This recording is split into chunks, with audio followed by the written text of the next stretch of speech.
You're listening to the Devil Dog Talk Show. This show contains explicit material and is recommended for ages 18 and older for mature audiences only. But hey, it's the internet. All right, so what day is it? June? Is it June? June. I can't believe it's June already. June 23rd, man. It's June 23rd already. Jesus. Yeah. Jesus. Jesus Cristo. Jesus Cristo, man. I really like that guy. So, do you ever watch those, like, porn parodies? Like, you know, This Isn't a Shawshank or whatever? Yeah. Dude, I've yet to watch one of those because I feel like I'll be ashamed of the production level. Of a parody? Well, yeah. You've never seen parody porn? No. Oh, dude, it's amazing. Like Pirates? Yeah. Number one grossing or Oh, number one I saw movie? Pirates, Okay, yes. well, yeah, there you okay, go. I saw parody, one. Parody production pornography right there. Dude, that was That's one of the some grade best. A pornography. But you ever see, like, pornography. there's some that, like, making fun of the Dark Knight, like, What would they call it? like Dark Knight anal or whatever. Like, How does that? That's not even like funny. Yeah, I mean, I it mean, was Pirates crazy. had like some whatever. I don't care. It was just a bunch of Originality, hot, yeah. And then you got like Shawshank Tits. Yeah, Shawshank tits. Like I would watch that Yeah, because then they're Shawshanking the shit out of some tits. Yeah. Yeah. So you're like, oh, you know, I'd fucking watch some Shawshank Tits. Yeah. That's grade A personality right there, buddy. You just Google Shawshank and then Shawshank Shawshank tits comes up and you're like, ooh. Damn. Who got the production on that one? The copyright's in there? Yeah. Yeah. Us. Shawshank Tits. Shawshank tits. So Honestly, if it hasn't been produced yet, we should get credit for it. I think so. Yeah. At least we should get some of the actresses to, you know, do the whole mold. Yeah, oh, yeah. For the Fleshthetic product that we're going to be Absolutely, prototyping yeah. soon. We did the commercial last week. Fleshthetic, yep. Yeah. Yep. And- Hope y'all liked it. And actually, we had a very good comment from one of our pals, Eddie. Why don't you tell what Eddie told on Oh, one yeah. of the posts? I think he said something like, "What would I have been caught doing? If I would have been arrested for Yeah. something, like what would you think I would have been caught What for? would it be? What would And it be?" our good friend Eddie said, using the fleshthetic in public. I honestly think that'd be a unique. That'd be a unique thing for a cop to write down. Yeah. I mean, literally by translation, just. I can't even. Okay, so by definition, you would literally be going fucking yourself. Literally, yeah. Literally. Yeah. So I mean, technically. Well, fucking like a ghost part of myself. Well, yeah, but Yeah, not only that, yeah. but I mean the technicalities there within the law. That'd just be an interesting case to see on like Judge Judy or something. Judge Judy says, "Go fuck yourself." And I'm like, I was. Yeah. That's why I'm here. That's what I was doing. Ma'am. Yeah. Shit. When am I legally going to be able to go fuck myself since everybody else is fucking me over, right? Yeah. Yeah. I mean, the VA, the government. Come on. Just bend me over. The IRS just don't know anything anymore. They lose their Losing emails. 2 years of emails, man. That Yeah. bullshit. Yeah. Hey, come on, dude. If the NSA has like all our phone calls and all the different bullshit that we have, or that we've done, you know, it's that's a joke. I mean, it really is. why would you even think that somebody would take you serious about that when it came out of your mouth? Did you see Rand Paul? Or I think it was Rand Paul. I'm gonna go with Rand Paul. Hold on, I'm gonna take it back. All right. Summons the Google. Summons the Google. Actually, I'm summoning my list of likedry. It helps me keep track of things better. I need to find this post real Well, quick. no, literally right now I'm utilizing something that people use against you to keep track of what you're doing on Facebook is the activity log. Oh, And I'm dude. telling you right now, if I have Facebook activity log, right, that I can go back to see what I liked in order to remember a conversation and enter in order to have a show right now, okay? I'm pretty sure we can find that girls or ladies, sorry, ma'ams, emails along with anybody else that's going on in that investigation. I mean, if I can do it right now on my iPod, okay? Yep. You're telling me that the IRS can't do that? Can't go on their iPods? Well, here's my I thing. mean, iPhone, whatever, man. All You these know. massive like forensic analysts can't find this crap. Like they find kitty porn, you know, from somebody's computer from like 17 years ago. Yeah. But they can't find emails from people's. Doesn't Yahoo or whoever like keep a backlog of that anyways? Is incriminating evidence like just for the NSA anyways? Like I would say it's incriminating evidence having no log of it for 2 years span. Yeah. That getting rid of that much evidence for a 2-year span in that one individual or two individuals or three individuals, specific individuals, and that's the only loss of information you have. And to your knowledge, it was, hold on, the interview get great. Hold on, let me find that damn video right now. Summons to Google. Yeah, now I'm going to the Google because it wasn't that good. The power of the Google, man. That's why China shuts it down at like 8 p.m., man. Really? Yeah. China shuts it? What? Their people can't be on Google or whatever after 8 p.m. Like, it's crazy. Like, the power of Google is so fascinating. Well, actually, I was writing something today. Yeah. I'm going to show you a little bit later. It's more for like my personal writing, for authoring and publicating later in life. Hopefully from another publication or who does stuff for veterans. Publication or istic or the public for the Arthurs, like you said earlier. I know some Arthurs. I know some authors. Arthurs. But in the meantime, while you're figuring that out, I'm never gonna figure. Let's see. My week since our last recording, I flew to Birmingham down there in Alabama. Got me some biscuits and gravy and some sweet tea. Mm-hmm. Oh yeah. Yeah. Didn't get to see our boy Bama though. Oh, you didn't? No. It was a short trip, and I feel like a douchebag. And you are. Yeah. You got me worked up about it. I know. I feel bad, but hopefully we'll get out and see him. And awesome guy. But got down there, it was 95 degrees plus like 90% plus humidity on the field, man. And this field's like a bowl, like in the ground. It just sounds hot. Yeah. Like I took off my jersey in like 15 minutes. I was like, fuck this, man. But got out there, played my heart out, and they said it'll be like up to 3 weeks before they call potential candidates. So hopefully the White Sox call back. But like you were saying, though, I think I'd be an asset to them, like literally a gold mine. Yeah, I mean, if any for various reasons. Yeah, I mean, we don't want to get into the politics of things. You know, that's something we do it on. Well, fuck it, we might as well. I mean, when you look at it, every franchise or any organization right now is utilizing political pawns. Yes. Yeah. And if you don't declare yourself at least a major piece in this chess game we call I'm like a life, fucking knight. Yeah, dude. Yeah. I mean, if you don't own up to it and you don't advocate for yourself for your own benefit, I guarantee you're going to get short sold of every story or every aspect of life you put yourself into, merely because you're a veteran and people want to just use you and take advantage of you because they really know how to turn a profit out of you. Oh, absolutely. That's the thing. They know all the spin. They know all the different bullshit. But for a franchise to get a veteran, okay, let's say any team, I mean, a veteran that actually has been trued and tested to or vetted through every kind of thing that warriors or soldiers, Marines, Coast Guardsmen, all those types, airmen, see and are trained to do, to be on a team specifically in order to accomplish a task. It's a huge asset, just alone at that. Now, when you incorporate your individual personality, and I'm going like, okay, now that's even bigger than any just typical veteran. And I'm not saying typical. I'm saying there are some that stand above the crop or the herd. And usually when you see somebody that is an amputee that is pushing the limits, not only to their possibilities, but to the possibilities of others.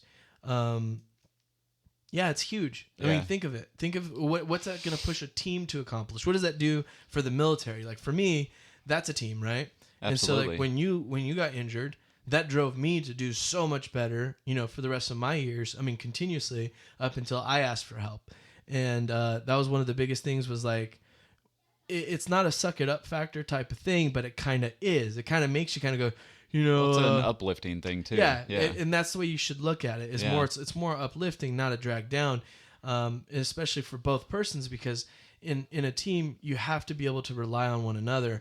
And Absolutely. If you know exactly that this person is going to push every barrier that they've been given, even amputation, and I would say even for certain people that are looking at PTSD right now as a mental amputation. Dude, it is. I'm serious when I say that. Absolutely. You got to look at it as we can learn so much from those people that are experiencing it hands-on.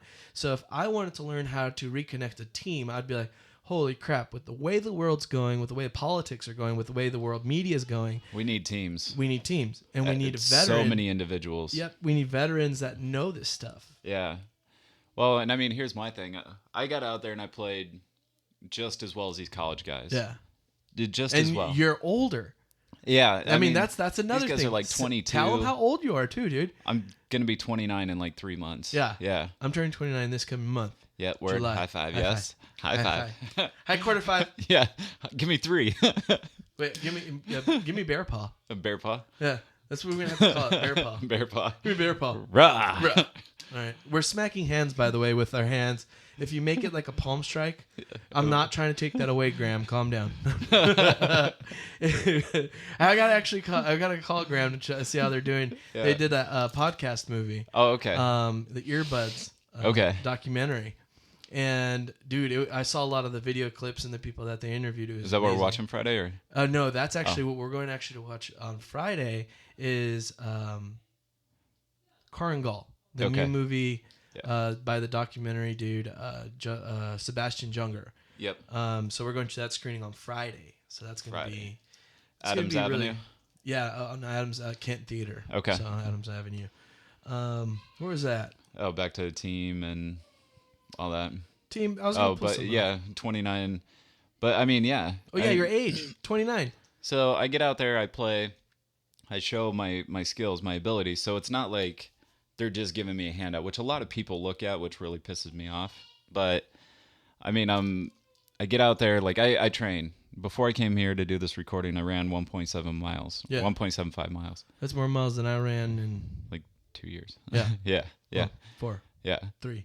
But, and then tomorrow I'm going to go do lifting. Wednesday, back out doing cardio. And then in between doing cages, field time. Got some college games coming up. Like I'm out there training and busting my ass. But, people are going to see if I do get signed. They're going to say like, oh, well, he's just giving a handout, whatever. But I bring so many aspects. I could be the heart of the team and bring these pro players together and say, look, this is a team effort, and I'm uplifting you guys by, just the college kids out there were just, they walked up to me and said, hey man, thanks for what you're doing. Like, thanks for, just even coming out here. And I uplifted them, and we were all fighting for the same spot. Yeah. But it was such an uplifting thing. And then there was a former Marine. He was out there too. He did 4 years out at Cherry Point. Poor guy. Oh, the black. Yeah. No. Cherry Point wasn't the black hole. Lejeune was. Yeah. Was the black hole. But he probably went to the same clubs we did. Yeah. Well, even in Cherry Point, there was that nice strip club. I can't. Remember. Was it Cherries? I want to say probably something like was, that. Yeah. I don't remember exactly. You get like the one. I don't remember what it was, but God, one of our buddies, he was a bouncer there. Yeah. Oh yeah. Yeah. Don't no drop. No. I don't know what he does nowadays. Could you imagine Presbyterian father for about 900 Hallelujah. I don't even know what to call people. Honestly, I'm not trying to piss anybody out there, but I just don't like putting people's business out there. Like no, that. If you're a bodyguard doing something, who wants to talk about? I was a stripper for a while. Nobody really knows that. Nobody. Yeah. But even the whole aspect of getting out there and inspiring other veterans, like building the platform and stepping up and just inspiring more people. But also, so many of the people in Birmingham, nice, good country, down home Southern people who have never been to a Birmingham Barons game, which is their AA team, and they ask, hey, why are you in town? Like, you from here? And just making small talk. And I said, no, I'm here trying out for the White Sox and whatever. And they said, well, if you come play in Birmingham, we'll come watch you. Yeah. And that's just average Joe guy, you know? But that's still their AAA team. Yeah. So AA. I'm sorry. Damn. Yeah. So even if you look at it, that's their AA team. Yeah. You're a farm. That's their farm team. Mm-hmm. That's going to build up the community in that area. That's absolutely. That's obviously going to drive more attention for the franchise themselves. Yeah. The White Sox. And when you actually look at the sport as a whole, it's a whole all-American sport. Like I was actually talking to Sonny exactly about this. Sonny Farron from American Legion and OCW. Great guy. Love Great, him. amazing dude. True American hero right True there. American. Yep. Well, hallelujah. Hallelujah. Yeah. Oh, my cousin throws the R's. The R's? Yeah, Yep, the Tyler Perry movies. Oh, honey, you don't know what you're doing. I don't know. He cracks me up, but hallelujah. I don't know. It just cracks me up, dude. All right. So I mean, when you're thinking about like the franchise, like bringing up a team, and then you have an asset, but here's the biggest thing, and I'm glad we're moving into this subject. But before we move into that, I want to get back to the emails things because I know I will forget how to tie it back into the conversation. Okay. Which will remind us about the TBI thing that we said earlier about the Shawshank tits. Yeah. So the way this all ties in is to just temporary memory lapse, and yes, we go into round and round and round discussions, but eventually we get to it. Freaking rant on and on. All right, so it was not Rand Paul. I'm sorry about that. It was Paul Ryan. All right, my man. Hence the whole TBI PTSD thing. Holy shit, dude! I'm sorry. You know, it was pretty fucking close. You got the Paul in there. Yeah. I mean, and the R. Yeah. So I mean the Ara. Yeah. I mean, it's kind of there. I mean, whatever. Okay. I feel like an idiot, but who cares? That's all right. Moment in life. I'm also a little bit dyslexic, so there we go. Growing with age. So what it was, though, is he pretty much blasted the IRS commissioner about the emails, about specifically how did you lose that many emails permanently? And he goes, well, we informed you as of Monday or whatever, when the hearing was, that we destroyed it. The hard drive's destroyed as typical to any routine, whatever. And I'm going, the fact that he has a prepared statement isn't surprising. What is surprising is the blatant disregard to the investigation or the investigative work that is occurring. And you see that on so many fronts occurring on, I don't want to say left, but it's a left. It's a Democratic issue. I'm not saying Democrats are bad. Let's not get off subject there. Let's not revolutionize over one statement here. Oh, you made fun of Democrats. Well, some Democrats need to be made fun of, just like some Republicans. Some dumb Republicans. Yeah, and the same thing with the independents, and the same way everyone. There needs to be somebody pointing the damn finger at idiots and laughing at them, because when you're on a hearing, and it happens on the school ground when we're kids. So why not? No bullying. There's no bullying. That's the new bullying, is people going around, don't be a bully. I'm not being a bully. Nobody's calling anybody names, but a spade is a spade is what we used to say back in the day. And I don't mean it in a racist way, which could have also been interpreted on that statement. What I do mean is, if you have a fucking spade and it's a spade and you're playing cards and a motherfucker tries to tell you it's a club, you used to get shot. You used to get shot. Yeah. I mean, dead. Like a dead man thing. Dude. Capone would have fucking killed you. Yeah. I'm going, okay, so you got to call it what it is. It's a bunch of bullshit that they lost these emails. And Paul Ryan, literally on record, on C-SPAN and everything, goes, I don't believe you. Nobody believes you. It was monumental. C-SPAN's got so much more interesting than anything on the news, dude. I'm telling you, like, I watch it like NFL, because, again, NFL's getting boring. And on another tangent, the NFL didn't even take in that the new Ranger that got the new contract that just got signed on in the Illy portion out, which goes back into your games thing. So let's go back to that. Okay. So speaking of that guy, congratulations. Okay, because I feel bad because getting an NFL contract after Pat Tillman. Oh yeah. I mean, come on, dude. I mean, nobody even talks about Pat Tillman in the NFL anymore. No. I mean, when you hear it on his anniversary, that's about it. But I'm going like a widow speaking, or but you don't hear about sports talking about people like Pat Tillman, and the reason why people like Pat Tillman are around, or even how about the NFL dudes that quit playing and actually went and got enlisted. I mean, that happens. But you go, why? Why is it? And that's what we're going to get to now. Is exactly why for a team to catch on to the positive influence that. I want to say that inherently, not every single veteran has. It's more of a traditional thing that we acquire, like through exposure or experience. And I was writing about it this morning. and it breaks down to unity. Unity for the cause, unity for the fight, unity for a team, the franchise, a sport. It doesn't matter. And a lot smarter people have said this before. You know, a dedicated small group of people can accomplish what seems to be impossible. And absolutely. I know that's a saying somewhere, but that's my interpretation to it. I mean, you just think of, what was it, 2-7 Fox, when they were over sang in Afghanistan. Yeah. And they were surrounded, and their base was going to be overran, basically, by the Taliban. Yeah. And they fought them off, you know, just the small number of their little fob, you know? I mean, but like you said, the small number can accomplish merely impossible things. That's what I'm saying. And you see it so many aspects of the military, because this is what sucks about being in the military and having friends that are out of the military and having influence on both sides, because you do have to understand that these people on the outside do not see you as influential or as possibly you're not the same. You're never going to be the same in their eyes because you're in the military. And right now what's going around is the mentality or the psyche of, well, you went to the military because you couldn't do anything better, or you couldn't get into college, or this, that, and the other. And people use that. Oh, absolutely. And it's baloney. It is. I mean, even if you were a mess up or screw up, let's say this. If you were a foul up, right? Let's say you're a 17-year-old, you just got arrested for, let's say, breaking and entering. Breaking and entering. Fuck. Yeah. That's pretty. I mean, it's not. I don't know if they would waive breaking and entering. I think of the Marine Corps back in the day. They would have. So yeah, I mean, in the 90s they would. Yeah. So I mean, nowadays, no, it's harder to get in the military than it is most colleges nowadays. Mm-hmm.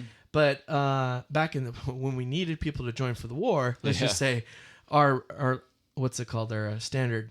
Yeah, the standards were pretty low. We need bodies. ASVAB waivers. We need bodies. Yeah. We need bodies. So the standard back then was like, say you had a kid that's 17 years old, breaking and entering, okay? As soon as he broke and entered, okay, could have ran into Mr. Porter, just like from last week's episode. Yep. Could have got shot and killed, dead spot on the map. Absolutely, yeah. But instead, he went into Mr. Jackson's house, okay? And Mr. Jackson just pent him up and said, "No, listen, kid, I'm going to knock you out." Boom, one punch. Yeah. To Mr. Jackson's beast. Bah, yeah. He's a Joey. Yeah. Mr. Jackson actually comes off of a father in my past, okay? Yeah. That really was like that. He was a stand-up dude, and that's the reason why I always remembered Mr. Jackson as a stand-up man. But that's a shout out to the Jackson family there. So not Michael Jackson. They know who they are. Yeah. One punch quitter, knock him out, keep him pent up at the house. Cops come in, get you arrested. Now you're going into the courthouse. Okay. Face the judge. Facing the man. The man's going with the sentence. Hey, bro. And I actually just saw this happen on a video, and it was sad, but it was also hilarious at the same time. But it shows that disconnection of what your consequences to your actions are. And it was a video, to get on another tangent, was a video of a kid, I think it was armed robbery or some bull. The fact that there's so many acts that they break down into law, each act as an independent infringement or infraction, rather. He acquired or occurred 15 years of sentencing. Yeah. Okay. Now, when you talk about mandatory minimums, okay, of each law, you might actually end up serving 15 to 25 of those years, depending on the judge you have. And that's just for bringing a weapon, not a firearm. Because if it's a firearm in certain states, there's mandatory 25 to life. Oh, yeah. In certain altercations. Especially California. Yeah. Yeah. So you're going, okay, hold on. Why is one, our community that sees countless people getting locked up? Back in the day, it wasn't as prevalent. And I'm not saying that was a good choice, but it wasn't as prevalent. And this is the reason why I think some people do have that degraded sense of military or who goes into the military. You do have that slight skewed sense that maybe they're just convicts trying to evade some kind of conviction or something. Yeah, but when you look we're at not all bad. The majority. Yeah. Okay, but even let's say go back to that kid. Yeah. That poor kid on the video sucks. I don't know how much time he actually ended up having to serve, but he collapsed. That's the reason why the video was funny.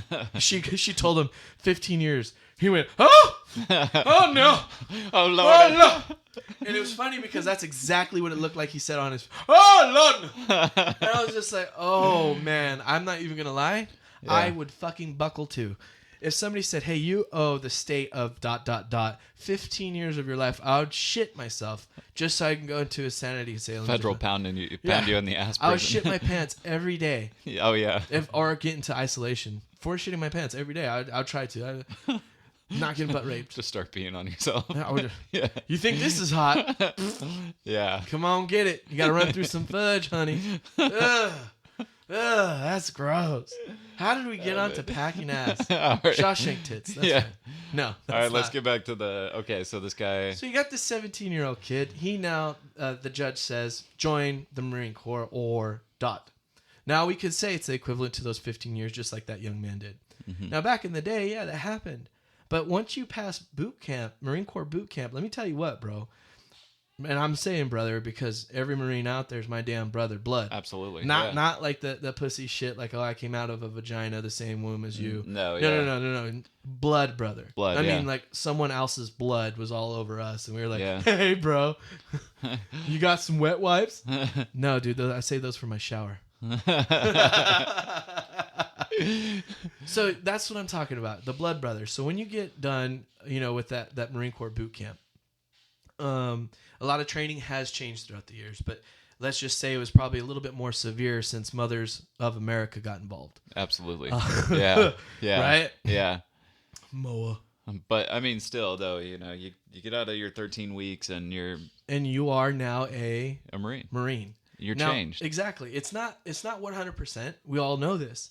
However, when was the last time you saw a Marine straight out of boot camp do anything slightly askew from anything that, let's say, a sergeant or a staff NCO or just an NCO, like say you're a private, right, and your freaking corporal comes around, dude, you lock up still. Oh, yeah. Dude, I know dudes that were in for 4 years already, like in our deployment, and these cats were locking up for a sergeant, like whoa, like I was like, whoa, dude.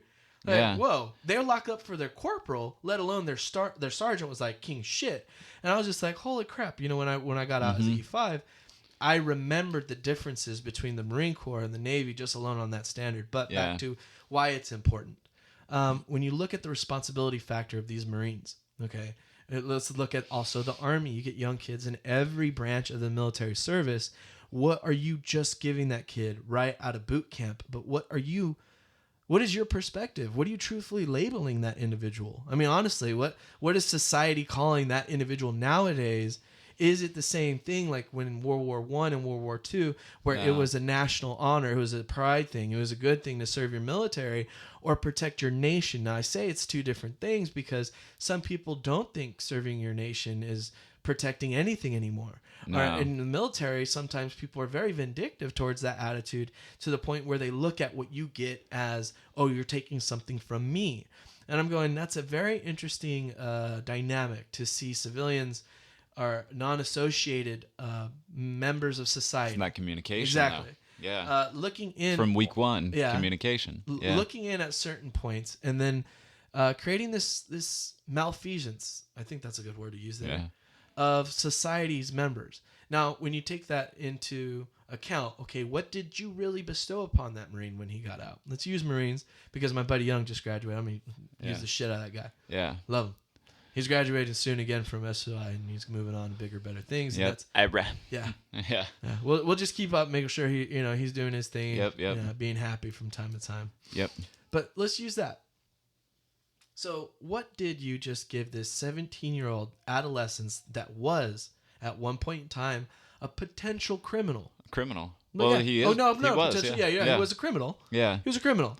But now he's a Marine. Yeah. Okay, now here's what society does. I'm just saying there's two interesting parts here. We'll say half. We'll just pretend like there's one half here and one half there. We know there's not halves. Okay, there's like 1/1,000,000th. Okay, there's a niche for every kind of person there's out there. There's a kink, there's a fetish, everything that you can think of, something's out there. There's 7 billion different portions that we can go into this. Yeah. But let's go with halves. Yeah. Okay. Just for time-wise. Half's y'all's. Yeah. All right, let's say half view him, this individual at 17, or even her nowadays, as a Marine. What does that mean? What is one half? Let's say half maybe thinks, oh, that's nice. They really couldn't do much probably, and they couldn't even get to college. So thanks for your service. With that sideways smile, like thank you. Yeah, like I'm a stuck-up bitch, and I'm Well, better than you. I wouldn't say stuck-up bitch because again, let's just say it's a half. Okay, yeah. Okay, yeah, because that would break into, I would say, a different portion. Yeah. And let's just say with half, I would say is you don't really know what to do. You don't know what to really say. Yeah. You don't really know a bunch of Marines or people in general that have served to even begin a conversation with somebody that is in service. And usually civilians don't. I wouldn't say civilians. I just say people in general. They don't know how to begin a relationship without building a duality. Absolutely. Meaning, that's you, and this is me. Who are you? Yeah. Wow, well, you like things I like? Yeah. Oh, shit, I okay. like things too. Yeah. What things do you like? Oh, I Baseball. like that thing. Yeah. Ah. Oh, Now we're friends. yeah. It's okay. It's simple. Okay, but what I'm saying is that's very hard to do when you have a perception or a existing predisposed stigma of a service member. So let's keep using that 17-year-old guy. That first half is going to go, I don't know what to do. Our nation says you're doing a great job, so good job. Yeah. Then our nation says, oh, you're crazy, you don't deserve a gun. Oh, you shouldn't get a gun then. But you did defend us, so I'm a little bit confused. Yeah. Okay, now I would say that's the smart half, but that's still the half that doesn't really know anything. Now you get the second half, which is, I love veterans. Veterans are the shit. Whatever we need to do with you guys or for you guys, let me fucking know right now. Absolutely. It's so motivated that you're going like, holy shit, dude, this is amazing. I didn't think I was getting into anything like this. Like when I was getting in the military, I saw the first half was, personally, I'd say the majority of my family. Yeah. They're not very aware of what the military service means, the brotherhood, distinction, honor, all that griffin crap. All the different good stuff. I say crap, but junk, trash, whatever. You know what I'm saying. So I was kind of just, that was going to be my predetermined experience afterwards. But when I learned that there's another half of people that see service as a huge, huge contribution to society, they go out of their way to create organizations. They go out of their way to spend hours and hours and hours and hours to help reinforce the team effort of military service. Because when you look at just the percentage of people served and serving, is only about 3% of our nation. Yeah. That's 3%. Very small percent. Of 350 something million people throughout our nation is 3%. Still living, I'd say. So, okay. And active. And it's less than 1% now that is active military or something like that. And I'm going, when you're trying to have an active voice on that percent value, right? It's very difficult because when you have a perception of that 17-year-old, that's either, holy shit, you're king shit. You know what the shit, diddy shit. You know your shit. Shitty shit. Right? And then you have the other half that goes, I think they're only really good to be put in like a call center. So just make him like field phone calls. So even these guys hiring veterans, and it's all hire veterans. What kind of job do you think you're going to get? Yeah, it's going to be a shit job. You're going to be doing the shitty shit instead of looked at being the shitty shit. And absolutely. I'm like, it sucks because you were doing shit. We all know this. I'm not trying to glorify active duty.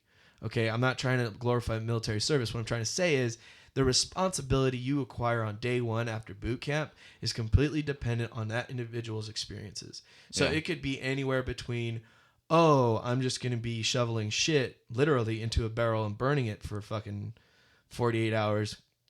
Good on me. And then stand and watch for another 13 hours because, some fucking corporal called in or got the switch or whatever you can do at that point in time because, corporals, you get a little leeway.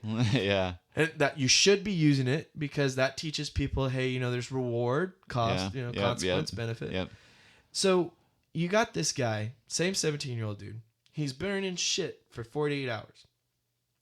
Now he's standing watch for 13 or 14 or even, let's say, another 24 hours. Let's just say another 24-hour watch. so we can make this even more simple instead of breaking down watches and stuff. Yeah. 24-hour watch on post.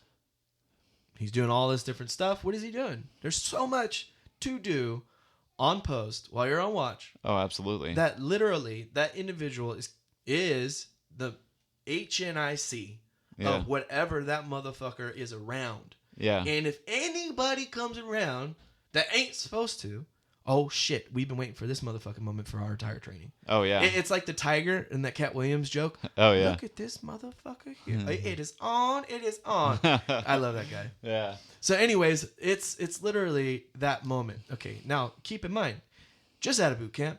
Yep. Been burning shit for 48 hours.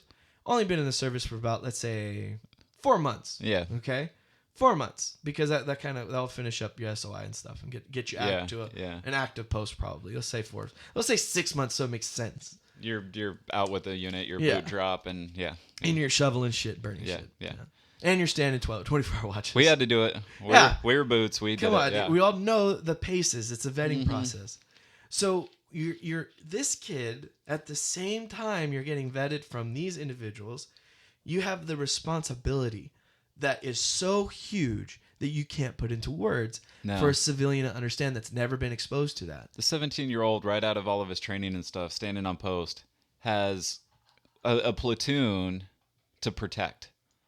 All those lives are in his hands. And he's behind that gun. Yep. And that's, like you said, it's unimaginable for people who don't know, who haven't been there, to understand. You can't put it into context. But it's funny that we use, in society, we use that context like it's no big deal. Yeah. Like you got Tom Cruise, Kanye West, and I will name drop them. Oh, yeah. Talking around how, doing this is like being a Marine or being out in the battlefield. Being in war, Yeah, being out in war. Okay. I won't even... no, yeah. Just say battlefield because I'm going like... Yeah. Dude, because... if you bring into the entire corporation of war, all right, why would you even want to associate yourself as an artist to what war actually is? Yeah. If you're a rap artist or a movie artist, actor, why would you want to be affiliated with war? I was affiliated with it. I enjoyed it. I did a lot of things in it, and I did a lot of things for it. I was, active in the military. I don't inherently like some of the things we are associated with. No. Now, just like war is not a good thing. No. It never is supposed to be. It's supposed to be the most detrimental thing to human society in order to recorrect itself into a path of some kind of logical course. And yet, we've been at war for 13 years almost. 13. Yeah, September will be 13. Jesus. Yeah. So, let's say you got that 17-year-old that's now in a position of actual war combat. We are defending a nation abroad. Okay. Yeah. Now, I know a lot of people go, well, whatever, we shouldn't be there, man. We shouldn't be there. Radical Muslims, it's not even a lot of people. Like, we're only there for the oil, man. Yeah, we're there for, the hemp, or, well, not hemp. We're there for the opium fields, And they're there for the poppy seeds and weeds and that. Protect them oil refineries, man. Yeah. And they got uranium deposits in their hills and mountains and stuff. Yeah, man. And they got golden. Yeah, they got all those things. But let's go ahead and actually discuss, what was I getting on? Why we're there, maybe? Yeah, why we're there. We're defending a nation, thank you. Yeah. Fucking brain. Yeah. So we're defending the nation. The Tibby. Yeah, the Tibby. Hi, Tibby. Nice of you coming around. Yeah. So you're defending a nation abroad. What does that incorporate? Every citizen and potential citizen of the United States of America. Yeah. Past, present, and future. Yep. Now, if people want to go ahead and say, yo, my acting job's almost like that, I could see why you'd want to relate to an individual that is dedicate their life to something like that. Yeah. I could see why you would want to hold yourself to a standard that's that honorable, or that's really the only word I would like to use for that. Is honorable. That honorable. Because I don't want to glorify it. It's not. It's not. It's not a shit show. It's not like fucking Hollywood. I mean, yeah, we got a lot of comedy out there. I mean, look at Matt Best, dude. I love his comedy. I don't. Haven't seen his shit? Oh man, he does a lot of great work. And man, I can't even begin to like where. Yeah. I can't begin. He did this rap battle between Marsoc and no, it wasn't Marsoc. It was SOCOM and the fucking Ranger or some shit like that. Okay, and it was the rap battle thing, and they were going hilarious. I'll have to listen to it. Yeah. So you got people like that, that have comedy, and that's good to utilize things in that way.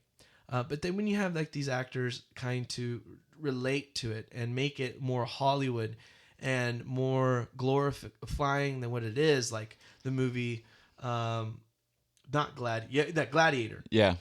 Gladiator 300. Okay. Amazing movies, right? Absolutely. Really kind of glorifies the individual fighter. Yeah. Okay. I'm not going to say that in 300 they missed the point, but they really just kind of drove home on one individual. But it was, we already get it. There's 300 of them. Yeah. See, that's society's view of the military. But that's never the military's view of each other, unless you're a pompous prick, and we usually call you out and you usually change your view or you get worked over. Yeah. But what ended up happening is you see this media stream go, oh, shit, we have a hero. We can use a hero image to build whatever. Yeah. Okay, and we were kind of talking about that, with... certain franchises picking up on, or organizations picking up on disabled veterans or active duty veterans that are pushing their limitations and issues. Yeah. Now you have to distinct the difference. There has to be some clarification there. There's utilizing a person and then taking advantage of a person's disability. Yeah. And we're seeing that in society a lot. So if you look at let's say the Hollywood version of that 17-year-old. Okay, let's fast forward a few years. Okay. He gets out. He ended up, we'll just say he caught some whatever. We'll use the arm, his right arm. Okay. Lost his right arm. Okay. Yep. And it wasn't anything extravagantly glorious. Okay, which is going to create some... Like a motorcycle accident or... No, we'll say it was in combat. We'll say it was in combat. Okay. Okay. But it was, let's just say it was a motor T incident. Okay. Like on a fob. Okay. Okay. So like a 7-ton rollover or something. Yeah. It happens. Oh yeah. Oh yeah. Happens. Absolutely. Dude, on tank operations, people get run over sometimes. Yeah. Shit happens, dude. That is a Blue Falcon situation. Oh yeah. But shit happens. Blue falconry at its finest. Yes. Yeah. Blue falconry. Yes. Let me tell you about blue falconry. The BF2 over here. So let's say the 17-year-old. Okay, This is a few years now. We'll say he did his 4 years. Yep. The first two was one pump in after boot. Yep. That first pump, nothing happened, just a little pts. Yep. And maybe some TV. Yep. He kind of realized, hey, I'm gonna have to stick with this thing called the military. I tried to think about getting out, and school just doesn't fit. Or I have friends that are in school, and it just doesn't seem to fit. Yeah. So he finishes his contract, or whatever you want to call it, service for 2 more years. He gets another pump. Gets out there. Let's say he's, 4 months into it, but there is a lot of things going on. Yeah. And he gets his arm schwacked out by a motor T incident. Yep. Happens. So he comes home, everything happens. He has to, obviously get some rehab, get a prosthetic. Yep. We treat them, everybody's the same, but he doesn't have the Hollywood story. You see that? He didn't. Yeah. He didn't go out and save 5 people from a burning tank, and he didn't save the villagers of people who were about to be slaughtered, and he didn't rain down from a helicopter and spray 1040 Mike rounds from a hip fireable Mark 19 and yeah. I want to see that in a movie now. Oh yeah.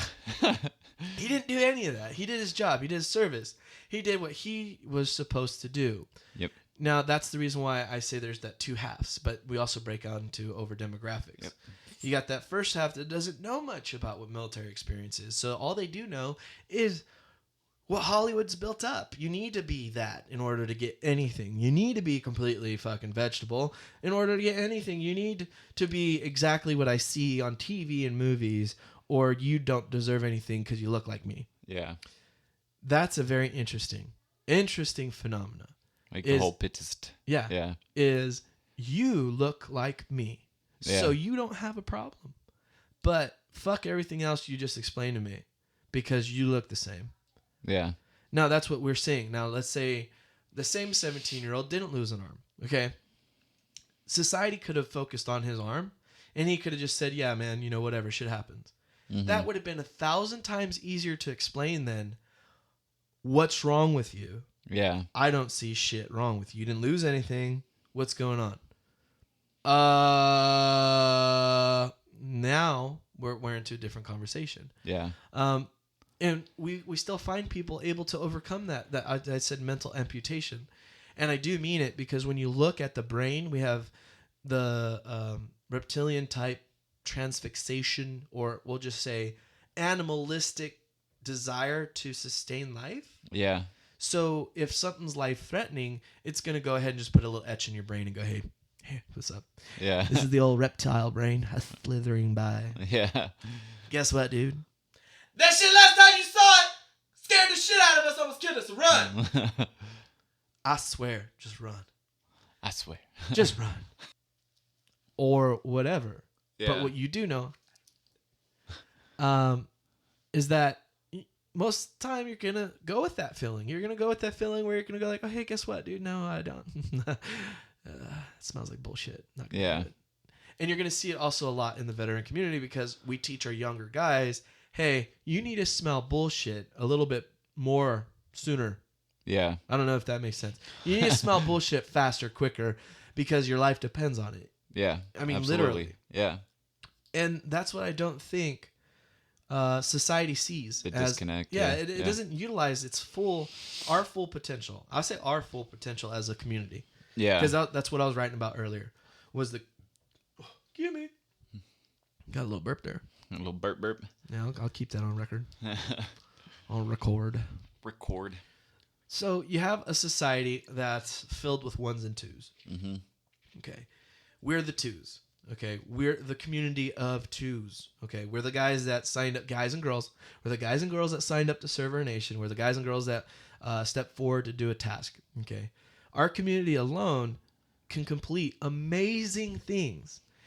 And here's the misappropriation here. Is society believes we are overfunded and over budgeted. It's bullshit. It's bullshit. Yeah. It's complete bullshit. We can smell that shit. Here's the bullshit. Yeah. It's right there in that saying, right? What did you say? Overfunded? Because let me tell you what really happens. Actually, I can't. But what you can tell by just history is we'll take the Marines. Again, perfect example. They're the last of the bunch that get money. Yep. And a lot of people don't know that. The last of the dog bowl. Yep. So they're the last dogs to the bowl to get some food. But they're the most hungry. They're the most deadly. They're the most dedicated, loyal dog. But why? Is it because they're that hungry? I doubt it. No. I doubt it. Now, that's where I'm saying the budget kind of is askew, is a little messed up here. Yeah. Because just like in the VA right now, we're trying to fix an astronomical horror of continuous catastrophes of just negligence. And we're about to view another one with a new VA, I hope he's just like interim director, saying we need solar panels and windmills before we need more doctors. No. So I'm going to call bullshit on that guy too. Yeah. Yep. Bullshit. Right there. So when people out as a civilian class, a community, we'll say the ones, okay? The ones. Okay, are looking at the twos. And the twos get X amount of money in their budget. And the ones are pretty much, well, they get taxed. But they forget that the twos get taxed. Because they're so busy working that making a living, providing for their family, exactly what they're supposed to be doing, developing their self and growing and enjoying life, and life's whatever you want to do in life. Okay. Yeah. They're too busy doing that. And when you look at our entire nation, okay, let's just go ahead and call, like I said earlier, spade a spade. Yep. We seem a little too desperate about making a buck to feed our family. Yeah. Or to just feed ourselves, or to get something next, or this thing, or that thing, or this thing, or that thing. That we're really not a nation of ethos or morals or values. No. We're just a consuming nation that kind of thrives off of consuming. Yeah. And I'm like, interesting. It's a very interesting shift. It is. It is, really. I mean, even from my age to the age I'm looking at. Wow. I'm Yeah. not saying it's lost. I'm saying, wow, it's gone. There's no ethos. There's no It's a moral. lost art, really. Yeah. Yeah. There's no community. There's no unification that is blatantly out there. So if you have that type of community, right, and you're looking at this community going, well, why do you get so much money? And then you're trying to explain why, but throughout the whole time, they're starving. So they're not going to, their attention's not going to pay attention. No. They're only going to hear certain parts like, well, we need $1 trillion for this. Yeah. What do you mean? Oh, well, we need this. What's that? Well, we can't really explain why. Yeah. But we need, no. And it's continuous. It is. Now, when you shift that to the twos looking at it, go, hey, twos, guess what? We do got a lot of money. You're going to see none of it. Mm-hmm. It's going to go through all this, and this process. And before you see it, holy shit, if you get a crumb. Not only on every level, I'd say on any level. Yeah. Beyond X. Yeah. Okay. Now, I'm only going to say X because beyond X, you can see a dramatic change in resources. Okay.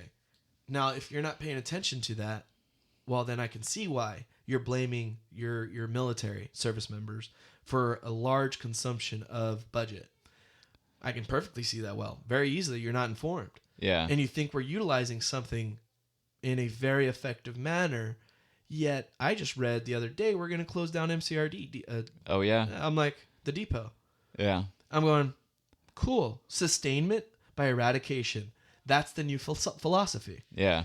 But that would be the exact same philosophy in medicine is you have a hangnail, let's cut your fucking arm off. Yeah, absolutely. So that's what I'm actually more afraid of is that mentality. It doesn't strike fear in me. I'm just going like, no, it's going to be a time, and a lot of people are talking about an aggressive assertion of one's direction in politics, potentially. Let's say that. Yeah. There was a guy who actually talked about revolution. And I'm trying to stay away from that word now. Yeah. Because people, they don't understand that. And I'm just still trying to call and let them know that they're a one. And I'm not trying to revolt against a one or say there's a revolution. No. I'm trying to remind the one that it's unified with two and they're all the same. There's no dividing borderline you there. Can't. Like, I mean, we're all a community. It's like 1 and 2 arguing when the real number's 12. Yeah. You know what I mean? But it's like, why would you say that when you're really talking about numbers in general? We're all just numbers. Well, then you can flip-flop that to some Gandhi shit and say, hey, we're really all just people. Yeah. We're all just people. People, man. Yeah. I don't know. That's a really cool Gandhi guy. Yeah, that was. So, again, if you have a society looking at those problems and issues that are that huge, like trillions and trillions of dollars. Yeah. And then they have this 17-year-old kid that says, dude, I have problems. Yeah, I highly doubt anybody's going to give a shit. No. Even the people that are saying they give a shit, potentially, for 1 to 5, I would say out of 100, there's going to be a huge crack to fall into just about every process or every organization. There's going to be a loophole to work around certain things and everything. Yeah. But there's also going to be 1 or I'd say 1 to 5. I'm going to short saw it a little bit. Yeah.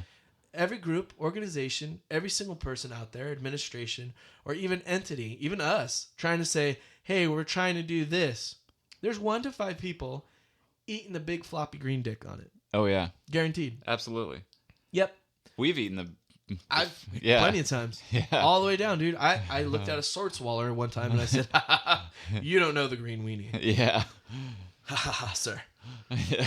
Let me tell you about Shawshank Tits. Yeah, Shawshank Tits. They pull out the green weenie in that movie. Dude, yeah. I'm telling you. Over the barrel we go. Yep. Yeah. Boy, you got a pretty mouth. Yeah.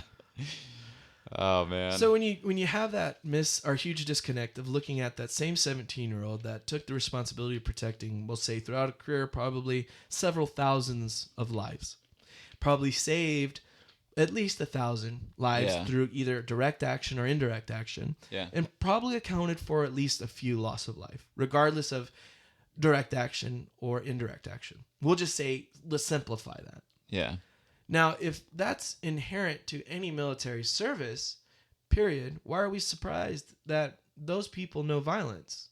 Why is it that we run into these communities in society that literally look at wounds, like amputations, as so severe that there's no way you can contribute, yet there's still amputees in active service and deploying? Oh, yeah. So how is it that that community can claim that you are a hero of that community, that you're a wounded hero or whatever, you're some kind of light to the darkness and bullshit and yada yada yada, but they don't want to hear what you actually have to say? No. It's interesting. Yeah, it really is. I mean, it's coming from my perspective of being an amputee and like trying to step above all that bullshit. Like, yeah. I mean, I tried to go back to Afghanistan. Yeah. I mean, to Afghanistan. I never went to Afghanistan. So trying to go back on deployment. You were going to redeploy as the first corpsman. First amputee, I think, in naval history. Yeah. I mean, other than like maybe a SEAL or EOD or something, but... Yeah, because those guys are crazy. Yeah. But I mean, so are we, but... Yeah, but no. As soon as you say EOD... Yeah. I don't care. Okay, here's Joey's big boy voice. Big boy. I don't give a shit if you're this type of operator or whatever. Yeah. I know you guys all know explosives. But when your job is specifically to go and fuck around with something that's designed to blow up, no, dude, you're fucking crazy. I don't care. I've had so many conversations with EOD technicians that I look them all in the face and I go, dude, I don't care what anybody ever says about me in my life. You're crazy. And as long as I don't do what you do, I'm not that fucking crazy. Yeah. Okay. The second I do what you do, crazy. Goodbye. See you. But I don't feel that they're as crazy as me in certain lights. I'm just saying that job is just. Yeah, it takes a special person, man. Now try to explain that to somebody that doesn't even know what EOD means. Yeah. So now explain that there's potentially a 18-year-old to 20-year-old EOD technician somewhere right now, disarming whatever to protect whatever. Now, how would you explain that when that person did all the training to disarm that thing, right? Yeah. Gets out, has a little bit of mental issues or whatever issues it is, but it's amplified by the perception that individual cannot contribute or be an asset to any team, period. Now amplify it by the actual experience that the individual has. Yeah. So when you're actually incorporating all those things that could happen into just a small fraction of time, leaving military service to incorporating yourself into society, what could possibly break down? The entire self, because who have you built up? It's the same thing boot camp did. I mean, you're broken down, build you up. Yep. But when they build you up to this huge thing that even a nation's pumping out by the movie and book, I'm going, what are you supposed to actually be? Because when you get out and you did all X, Y, and Z, right? And you're decorated out your ass in this honorable thing. You're back to A. Yeah, where? Not, I wouldn't even say A, dude. You're back to like fucking working at Guess or McDonald's. And then everybody around you complaining about, oh, I need more money. And you're going, holy shit, let me tell you what. Yeah. How is that supposed to work? It's, unless you communicate, it's not going to. And like what I was talking about earlier today in my ride, when I was riding, there's two options.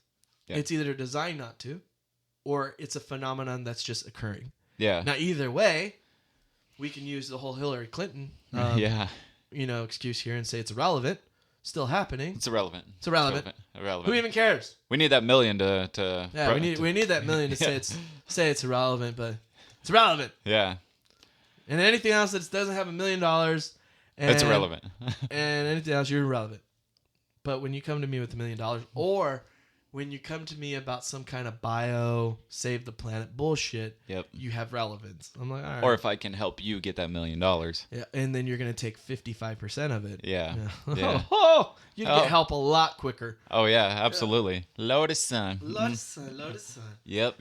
So let's say that individual came back and all this stuff, man. You got that EOD technician, and we'll say he's worked up. Yep. I don't even think EOD's not that exposed, so I don't think people would even be able to understand that. No. So let's say we'll just say regular infantry guy. People don't understand how much infantrymen dues, and I no. dues. Nobody knows what the infantryman. Nobody knows exactly what an infantryman does. Okay, they does a lot. They does so much where you're going like, holy shit. Let's just go ahead. For an infantry person, there takes 12 support people, something like that. Okay, so that means there's 12 other jobs just to help that one person do their one job. Yeah. So how much do you think that one person does or does? He does a lot. He does a lot. Yeah. You know, that's just it's a to-dos list. And then we're cutting down, and so he doing more. He doing more. Yeah. He's doing so much. So when you look at that, right, and you can't even begin to explain that one person's MOS or job or NEC, the disconnection to actual applicable workforce into society is so huge you can't even communicate. Yeah. Like me, okay, we'll use one experience of mine. I get out of the Navy. I'm an advanced laboratory technician and an 8404 corpsman for the past 7 years. I was advanced tech for 3 years, and I did some stuff, you know, that's pretty good. Some stuff. Yeah, some stuff. That's pretty good. Yeah. Das Schwitzen. Das Schwitzen is a Schwätzen. Yeah. So when I got out, everybody wanted to know one thing, and it wasn't, hey, are you going to school for this? Or you're going to school for that? Are you going to become a phlebotomist? Yeah. And I'm like, did they develop like a PhD in phlebotomy out here? Because that's like, I don't want to talk down about it, but let's go ahead and just say my skill set on life is phlebotomy is like taking a piss in the morning. Okay? You kind of just get up and pull your dick out and you go pee. And do's it. You do's it. You just do's it. Like, I mean, you do's it. When somebody asks me, dude, are you going to get your phlebotomy certificate? Like, is it, can you just help me out? I was like, whoa, you're serious. Yeah. Like, it's difficult for you? You're like, bitch, please. Yeah. I was shocked. Yeah. But now I sound like a pompous asshole, right? Applicably, I would say yes. Okay, anybody would feel that way if you came to somebody and asked for help, and then they were just kind of like, "Dude, are you serious? Like, it's like wiping your asshole. You should be able to just do that shit." Yeah. No. I think even some people in the military have a hard time doing it, or even some people in medicine have a hard time with phlebotomy. Yeah. And I know it's a skillful thing, but it's easy to understand. Oh, that's a basic task of a higher purpose thing. Yeah, absolutely. Yeah. Now, even the phlebotomist has a higher purpose. There's more than just venipuncture. Yeah. That would be like, okay, let's focus completely on venipuncture. That would be like everybody saying, ooh, venipuncture.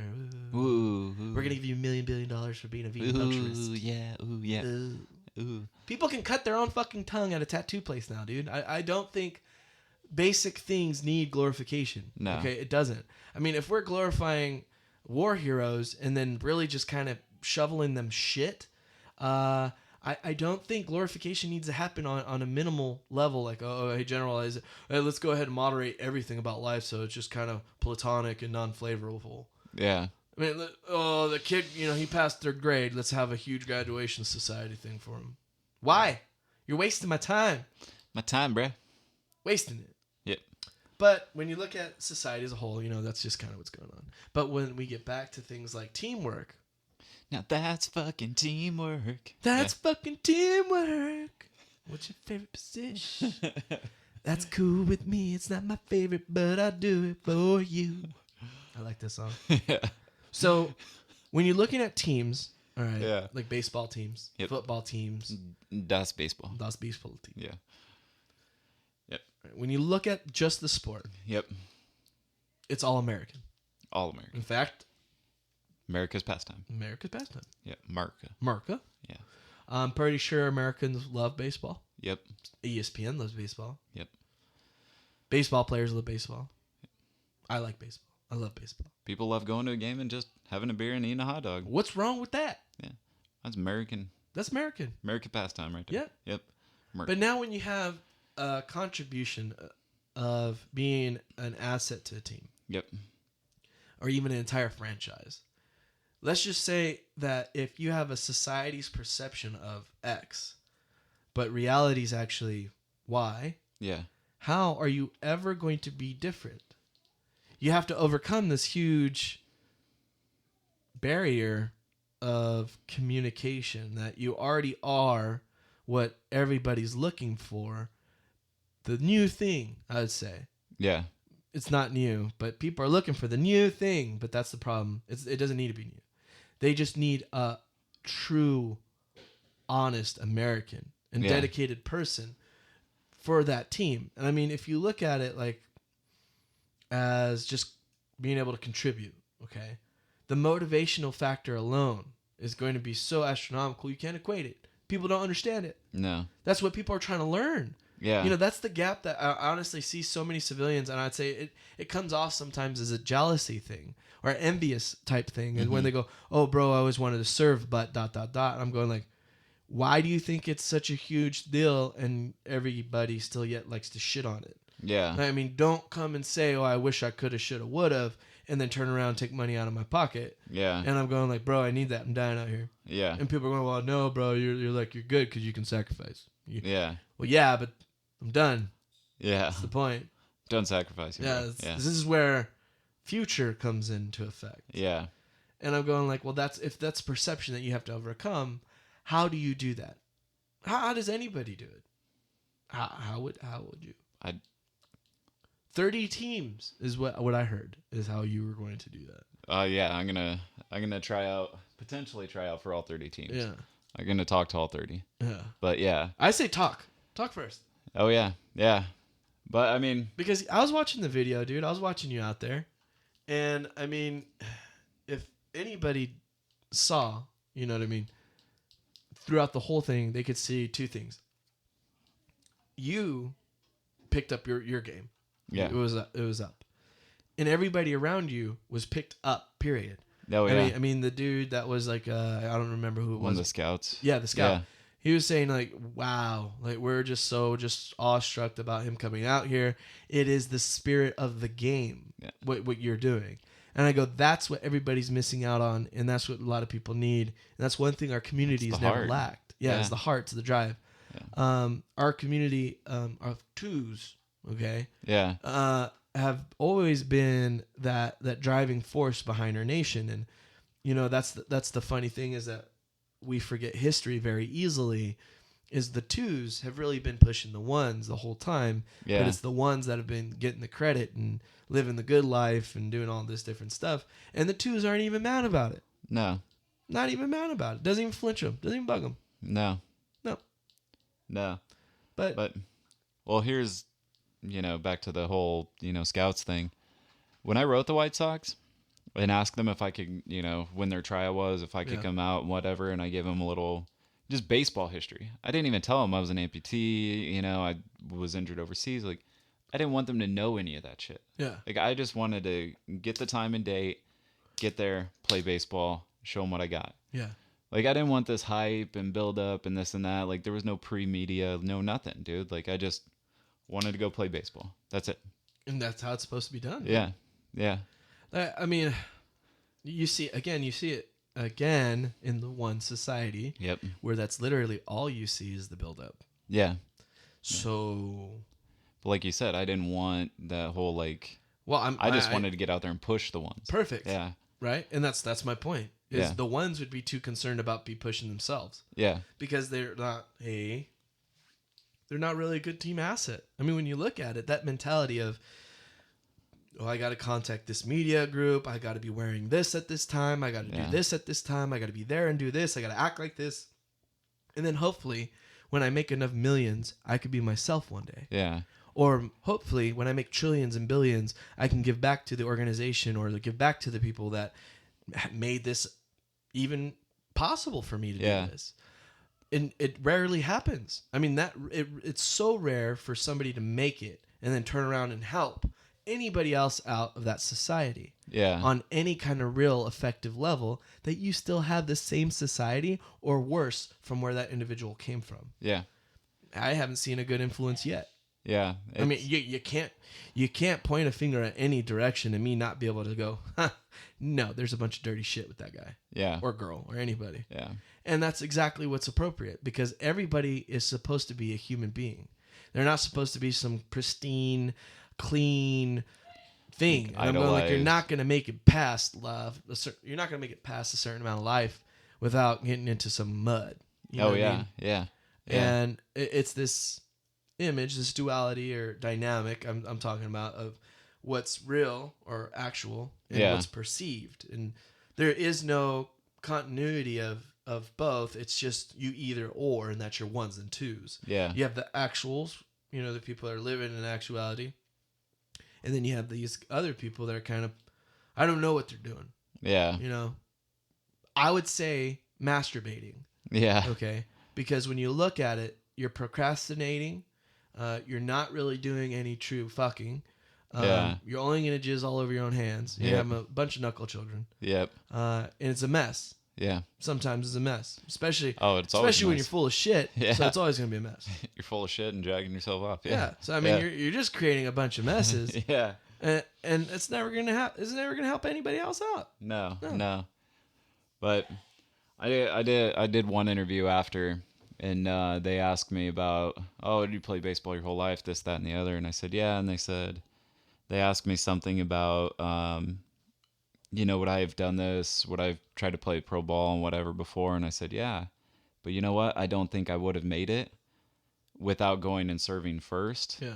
And being who I am now, because I wouldn't have had the fortitude. I wouldn't have had the internal build up and the mental strength to go out there and give it my all. You go in the military, they build you up and they build your I want to say your mental status of I can do this, I would say a lot of people call it pride and some people call it ego. I would just call it motivation. Yeah, it's self-motivation. Yeah. I wouldn't have had the confidence. Self-esteem. To go out there. Yeah. I mean, that's a positive word that everybody likes. Yeah. But I said fortitude. I wouldn't have had the fortitude. I like fortitude, but again, I don't want to say I would have. If you use fortitude, right, and people go, I only hear my history teacher or my English professor talk about fortitude. Yeah. Dude. You talk to a Marine. They'd be like, oh, hell yeah, bro. Yeah, fortitude. Yeah. You got this, bro. Fortis and compass. Yeah. I don't know if that's Latin. I'm just making it up, but they would come up with something. But yeah, I mean, I wouldn't have had the mental capabilities to go out there. I would have done terrible. Yeah. But I get out there, I talk with everybody, bullshit with everybody, lighten the mood. I go out there, I play baseball. Whether they sign me or not, hey, I went out there and I played baseball. Baseball. Yeah. I mean, you got to play baseball in Birmingham. Yeah. Baseball in Birmingham. Yeah. Double B's. And hanging out with Bama. Yep. Yeah. In Bama. Yeah. That's the triple B's in Bama. Yeah. Triple B's, bruh. Yeah. I told you about the last time I was in Bama, so that was actually, we did a show about that. Remember that shit? Oh, yeah. Yeah. About the racism. Oh, yeah. Yeah. The only reason why I said, my triple B's were bad luck, bad booze. Yep. That's it. My BLBB. Yeah. That was some good times, man. You ready to wrap it? Oh, yeah. Yeah. All right, so let's get our shout outs. Yep. We do want to get a bunch of shout outs. Ouch. I actually hit the mic. Hit it with my face. Your mouth. I mouthed it. Your mouthpiece. Yeah. All right, so let's get our shout outs out. Well, I want to say thank you to the Chicago White Sox for having me. The Chicago White Sox organization. Whether they signed me or not, it was very commendable for them to have me, and I really respect that, and especially what the scout said. So I want to say thank you to them, and thank you to everybody supporting me. Love y'all. Much love. Yeah, much love, y'all. Much love. Yeah. All right. Cool business. Let's Yep. get another one out there. Which one? That was my knee. The knee pop. Yeah. That was the knee pop. Yeah. All right. The knee pop. Let's give a shout out to IAVA, Yep. as well as veteranwarrior1.com. We want to reconnect with people with also the crisis line if anything's going on. Yeah. We know it's the hot months, so a lot of things occur. I wanted to give out our Or they can fucking talk to us too. information. Yeah. It's thedevildoctalkshow@gmail.com. Yep. We also have our Facebook page. We also started a network group. And a tweeter. Yes, and the tweeter. We also have the tweeter. We also started a network group Yep. for the Devil Doc Talk group. What that network group's going to be designed to do is collectively unify all these different organizations. Everybody out there listening that has either a business or a veteran-owned organization or veteran-owned business that wants to participate in an interview to help share your drive or your methods to get out there and live your dream of owning your own business or Yep. creating your own art or craft, and share that with your brothers and sisters on the show, as well as give you some more another venue, let's say another outlet to share your progress, your dedication to giving back. Any foundation that would like to assist us, please do reach out on the Devil Doc Talk Show, Devil Doc Talk Show at gmail.com. For everybody else, hit me up on Facebook on Messenger and let me know exactly what you guys are up to as far as what your organization or your business or yourself would like to do to participate. Yourself, son. And we'll get you hooked up with that network group. So we want to say thank you very much for listening. Yep. And remember to listen, like, and share. Listen, like, and share. Listen, like, and share. Yep. And always remember to spay and neuter your cats. Yeah. Wasn't that like, what is his name? I don't remember. Oh, I wanted to say Bob Hope. I know it's not. Well, and if anybody needs, they can always contact us just to bullshit and chat. Yeah. I mean, we're always, the biggest point of the show is to give people an event, an outlet, an avenue to express yourself with no concern of we're trying to stick it in you or trying to, like, we're trying to stick it in you or you're trying to, like, we're trying to get something from you. I think that happens a lot in our community as it is because of everything else that's been going on. And I think that's very important for us to say is, I'm set, okay? Yeah. Doc's set. What we're trying to do is get people more aware of that miscommunication and disconnect and to build a better, let's say, a better unification within the groups we already have out there. Yeah. I don't think we need more groups. I think we need more unification and teamwork. Yeah. It would be very important right about this time. So, yeah. All right. We do need it. Yes. UNITY, it's a unity.